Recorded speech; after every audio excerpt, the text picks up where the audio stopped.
বহুল প্রত্যাশিত বরিশালের বাবুগঞ্জ উপজেলার রহমতপুর বাবুগঞ্জ মুলাদি হিজলা সড়কের ৮ম কিলোমিটার আড়িয়াল খাঁ নদীর উপর মিরগঞ্জ সেতুর ভিত্তিপ্রস্তর স্থাপন করা হয়েছে।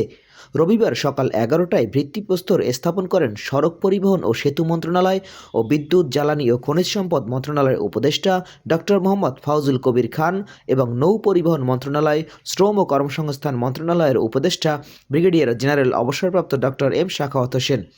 এ সময় উপস্থিত ছিলেন বরিশাল জেলা প্রশাসক মোহাম্মদ খায়রুল আলম সুমন, বাবুগঞ্জ উপজেলা নির্বাহী অফিসার আসমাউল হুসনা সহ সংশ্লিষ্ট দপ্তরের কর্মকর্তাবৃন্দ। সেতুটি নির্মিত হলে বরিশাল সহ বিভিন্ন বিভাগের সঙ্গে 4টি উপজেলা বাবুগঞ্জ, মুলাদি, হিজলা, মেহেন্দিগঞ্জ অঞ্চলের যাতায়াত আরও সহজ হবে। উন্নয়ন কর্মকাণ্ড গতিশীল হবে এবং মেঘনা পাড়ের মানুষগুলোর নদী পাড়ের ভোগান্তি থেকে হাজারো মানুষ মুক্তি পাবেন বলে স্থানীয়রা আশাবাদ প্রকাশ করেছেন। জানা গেছে, প্রায় 1.5 কিলোমিটার দীর্ঘ সেতুটি নির্মাণে 1072 কোটি টাকার দরপত্র প্রস্তাব ক্রয় সংক্রান্ত উপদেষ্টা পরিষদের সভায় অনুমোদিত হয়েছে। গত 7 সেপ্টেম্বর প্রাক যোগ্যতা সম্পন্ন 7টি নির্মাণ প্রতিষ্ঠানের দরপত্র প্রস্তাবসমূহ যাচাই বাছাই এবং আর্থিক মূল্যায়ন শেষে মন্ত্রণালয় হয়ে উপদেষ্টা পরিষদের ক্রয় কমিটির বিবেচনার জন্য উপস্থাপন করা হয়। 1072 কোটি টাকা ব্যয় সাপেক্ষে মিরগঞ্জ সেতুটি আড়িয়াল খাঁ নদের উপর তৃতীয় সেতু। অন্য দুটি সেতু ঢাকা ভাঙা বরিশাল মহাসড়কের শিবচর এবং মাদারীপুর শরীয়তপুর মহাসড়কে অবস্থিত। সেতুর দুই প্রান্তে প্রায় 4.5 কিলোমিটার সংযোগ সড়ক নির্মিত হবে। নির্মাণের পরে খরস্রোতা আড়িয়াল খাঁ নদের সম্ভাব্য যে কোনো ঝুঁকির হাত থেকে সেতুটি রক্ষায় 460 মিটার নদীতীর রক্ষা কাজে 96.61 কোটি টাকা ব্যয় ধরা হয়েছে।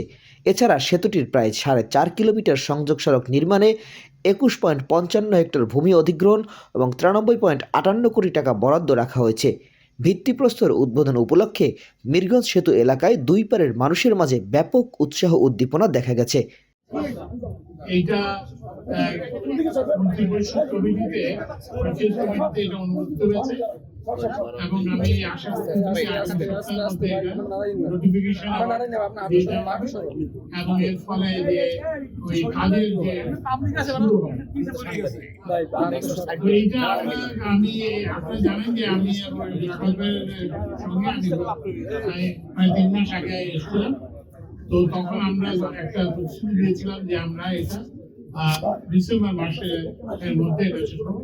আল্লাহর অশেষ শুকরিয়া যে আমরা সেই সময়সূচি অনুযায়ী আমরা কাজটা যেটা অনুমোদন সেটা আমরা দিতে পেরেছি।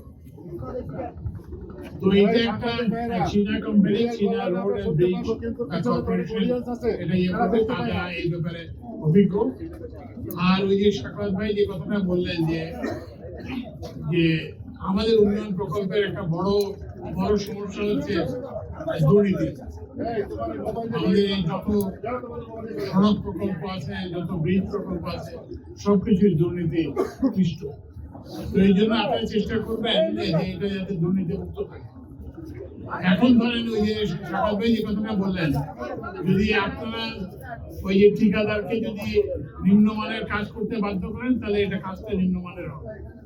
আপনারা যদি নিজেদের অমুককে দিতে হবে এই চুক্তিটা, অমুককে এটা দিতে হবে, সেগুলো যদি করেন তাহলে আপনারা নিজেরাই ক্ষতিগ্রস্ত হবেন। তো এই জন্য এই জিনিসটা আপনারা করবেন, খেয়াল রাখবেন যাতে এটা আপনাদের সেতু, এটার যাতে গুণগত মান, এটা যাতে সবকিছুই ঠিক থাকে এবং এটা স্পেসিফিকেশন অনুযায়ী যাতে বিল্ড হয়। কারণ আপনাকে হচ্ছে কি যে আপনাকে যে সেতুর যে ঠিকাদার, সে আপনি যেভাবে ইচ্ছা সেভাবে করে দিতে পারেন। আপনারা যদি তাকে যদি করেন, সহযোগিতা করেন, তাহলে আমরা একটা উন্নত মানের সেতু পাবো, যেটা দীর্ঘস্থায়ী হবে এবং হচ্ছে আপনাদের উপকারে আসবে। আর যদি আপনারা তাকে সহযোগিতা না করেন, তাকে যদি একটা উৎসব দুর্নীতির উৎসে পরিণত করেন, তাহলে সেতুর কাজে হবে। এবং আমরা কিন্তু অনেক উদাহরণ দেখেছি সর্বত্র, যে আমরা যে কাজ, সেই কাজ আমরা যে কাজে যে ব্যয় হয় সেই কাজ আমরা পাই না।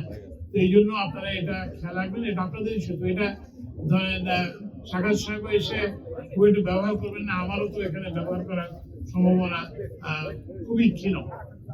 তো ওই জন্য আপনারাই ব্যবহার করবেন, আপনাদের জন্য সেতু, আপনাদেরই দীর্ঘদিনের দাবি। আপনারা যারা স্থানীয় জনগণ দীর্ঘদিন ধরে এই জন্য আন্দোলন সংগ্রাম করেছেন, আমাদের বিভিন্ন দপ্তরে গেছেন এবং বিভিন্ন জন আমাদের যারা কি বলে যে সরকারি কর্মচারী, বিশেষ করে একজনের কথা বলতে হয় যে আমাদের সাবেক মন্ত্রী পরিষদ সচিব মাহবুব এবং ওই যে সাবেক শ্রম সচিব শফিক, এরা কাজ করেছে। তারপরে হচ্ছে এলাকার যারা রাজনীতিবিদরা আছেন তারা তারা আমাদের সঙ্গে ইয়েতে করছেন। আমরা ওই জন্য এটাতে সচেষ্ট ছিলাম। আর স্বাগত ভাইতে এটা জিকিরে পরিণত হয়েছে। উনি যখনই আমার সাথে দেখা হয় বলতে যে এটা, তো আমি পরে দেখলাম যে এইভাবে তো আর পারা যায় না। ওই জন্য আমি করলাম কি সড়ক সচিবের স্ত্রীকে ওনার নৌ পরিবহন মন্ত্রণালয়ে দিয়ে দিলাম।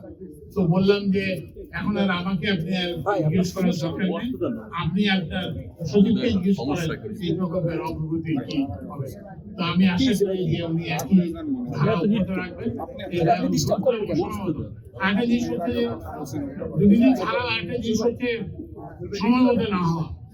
সময় মতো না হওয়ার কারণ কিন্তু এইটা, এলাকার লোকজনের এইসব আন্দোলনের কারণে কিন্তু সেতু বাস্তবায়ন বিলম্বিত হয় এবং বাস্তবায়ন বিলম্বিত হলে খরচ বাড়ে, টাইম ওভাররান, কস্ট ওভাররান, এগুলো যাতে না হয়, এগুলো বারবার যাতে আবার ইয়েতে যেতে না হয়, কি বলে যে ব্যয় বৃদ্ধি অনুমোদন করতে যেতে না হয়, যাতে এটা নির্ধারিত ব্যয় নির্ধারিত সময়ে যাতে এটা শেষ হয়, সেই জন্য আপনারা সবাই সহযোগিতা করবেন।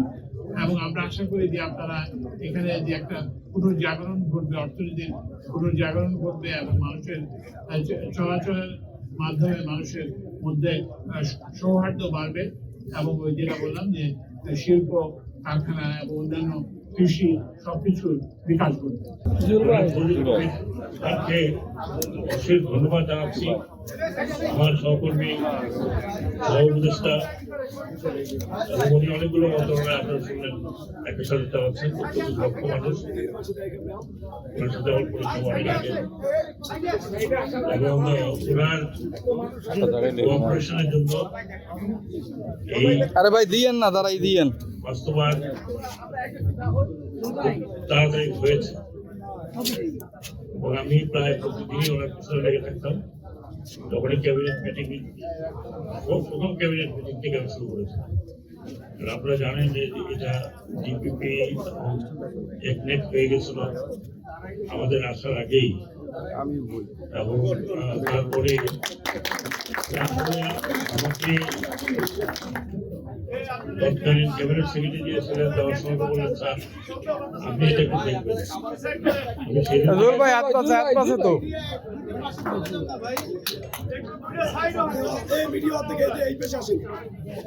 আমি সেদিন থেকে প্রতিদিন প্রায় প্রতিদিন যখনই ব্যবসায় দেখা হতো তখন আমি বলতাম এই আমার এলাকা বলতে আমাদের এলাকা 3টা উপজেলা একদম বিচ্ছিন্ন, এটা একটা ভালো প্রজেক্ট করে গেছে, এটা ইলেকট্রিক পাস হয়েছে, এখন এটা যাতে তাড়াতাড়ি এটা একটা বাস্তবিক রূপ নেয় সেটার জন্য একটু ব্যবস্থা করবে। উনি বোধ হয় এক সময় ফ্যাটালি হয়ে গেল যে আমি আর কোনো কথা বলিনি, এটাই বলি। তবে আমি একা নই, এর পিছনে অনেকেই কাজ করেছেন, এলাকাবাসীর লোকজন চাহিদা ছিল, এলাকাবাসীর অনেকেই যারা এখানে প্রমিনেন্ট লোকজন আমার সাথে দেখা করেছেন, নিজেরাও চেষ্টা করেছেন, আমার সাথে দেখা করেছেন, চেষ্টা করেছি। আমার সাথে সচিব ছিলেন শ্রম মন্ত্রণালয়ের, তিনি শেষ পর্যন্ত আমি ওনাকে দায়িত্ব দিলাম যে এটা আপনার দায়িত্ব, আপনি যে রোডস অ্যান্ড হাইওয়েতে সচিবের সাথে বসে থাকেন। তো আমি অত্যন্ত আনন্দিত, কারণ আমরা যখন প্রথমে এখানে এসেছিলাম তখন এলাকাবাসী অনেক জড়ো হয়েছিল, তাদের অনেকের শঙ্কা ছিল এটা হবে কিনা। তখন আমি বলে গেছিলাম যে ডিসেম্বর মাসের দিকে আমরা ইনশাল্লাহ এটা ভিত্তিপ্রস্তরটা দিতে পারবো। এবং এটা আমি বরিশাল সার্কিট হাউসে বরিশালের অনেক বিষয়ে কথা বলেছি। এখানে এলাকাবাসী যারা তাদের কাউরে আমি কোনো অংশে খাটো করতেছিলাম, সবাই যে যার মতো কাজ করেছেন, চেষ্টা করেছেন। এমনকি আমার অফিসে গিয়ে অনেক প্রায় মাসের 2 মাসে একবার করে দেখাও করেছে অনেকে, আমি তাদেরকে সুপরিচিত করছি। এটা একটা বড় জিনিস আমাদের এলাকার জন্য। আমার বাড়িও হিজলাতে, আমরাও একসময় একেবারে টোটালি আইসোলেটেড ছিলাম, পরে একটা ব্রিজ হওয়াতে এখনো আমরা আইসোলেটেড। আমাদের এখানে রাস্তা দিয়ে ঢাকা থেকে আসা যায় না। এই বৃষ্টি হয়ে গেলে আমরা উপকৃত হবো, মানে আমাদের এই অঞ্চলে। তাহলে এখানে আমি আশা করি যে এককভাবে কাউকে সিদ্ধান্ত দেওয়া যায় না, এটা সমষ্টিগতভাবে এলাকাবাসীর ব্যক্তিত্ব। এবং এটা শুধু ব্রিজ হচ্ছে না, এটার সাথে কানেক্টেড রোডও হচ্ছে, যেটা প্রযুক্তি হিসাবে অ্যাড্রেস করবেন। তো আমি সংক্ষিপ্ত করে এটুকু বলছি এলাকাবাসীর জন্য যে এই ব্রিজটা আপনারা দেখে রাখবেন, যাতে এখানে যারা কাজ করবে, এটা চায়না কোম্পানি, আমি শুনেছি চায়না ব্রিজ রোড কোম্পানি, অত করে বড় কোম্পানির নাম করা। তারপরে আপনারা তাদের সাথে সহযোগিতা করবেন। একটা জিনিস খেয়াল রাখবেন যে এখানে কোনো বড় ধরনের কোনো চুরি চামারি না, পুকুর চুরি, নদী চুরি, এটা যেন না হয়। আর যদি আমি বাংলা কথায় বলি, সোজা কথায় বলি, এখানে ভাই আপনারা দয়া করে এলাকাবাসীর পক্ষে হয়ে কাজ করবেন। এটা আমার, ওইটা আমার, আমাকে দিতে হবে, তামাকে দিতে হবে, এটা করবেন না। আমরা হয়তো থাকবো না, যারা নতুন সরকার আসবে, যারা এখানে আসবে, তাদের উদ্দেশ্য বলছি যে আপনারা এটা জনগণের আমানত মনে করে কাজটা করাবেন। কে কি সাপ্লাই দেবে, আমাকে দিতে হবে, আমার লোককে দিতে হবে, এটা অতীতে আমরা অনেক দেখেছি, যার কারণে রক্তপাত হয়েছে। সেটা মনে রাখবেন যে রক্তপাত এখানে যে শেষ তা না, ভবিষ্যতে যে হবে না এরকম কোনো পার্টি কেউ কোনো আপনার নিশ্চয়তা দিতে পারছে না। কাজেই আমার আর তোমার লোক না, এখানে জনগণের সহযোগিতা দরকার। জনগণ যেটা চাইবে যেভাবে সেভাবে, এটা আপনাদের ব্রিজ, আপনাদের রোড, এটা যদি আপনারা ঠিক মতো না করতে পারেন তাহলে এর সাথে বড় অবস্থা থাকবে। কাজে এখানে যারা নেতৃত্ব দেবেন তাদেরকেও চিন্তা করা উচিত, তাদেরকেও জনগণকে আশ্বস্ত করা উচিত তারা তাদের নেতৃত্বে এই ব্রিজটি এবং এই রোডটি চমৎকার ভাবে এবং সলিড কাজের মাধ্যমে এটা তৈরি হবে। আপনারা যদি ঠিকাদারকে ফাঁকি দিতে বলেন, সব ফাঁকি দেবেন, তার কিছু আসে যায় না, কিন্তু আপনাদের আসে এই এলাকার আর যেগুলো হবে না। আমরা জানি না আমরা বেঁচে থাকতে এই ব্রিজের উদ্বোধন দেখবো কিনা, না দেখলেও বলে গেলাম আজকে যে অন্তত ব্রিজটা এবং রাস্তাটা যাতে একটা উদাহরণ মতো হয়ে থাকে, সেটা আপনারা নিশ্চিত করবেন, সেটা জনগণের হাতে। অনেক ধন্যবাদ। আমি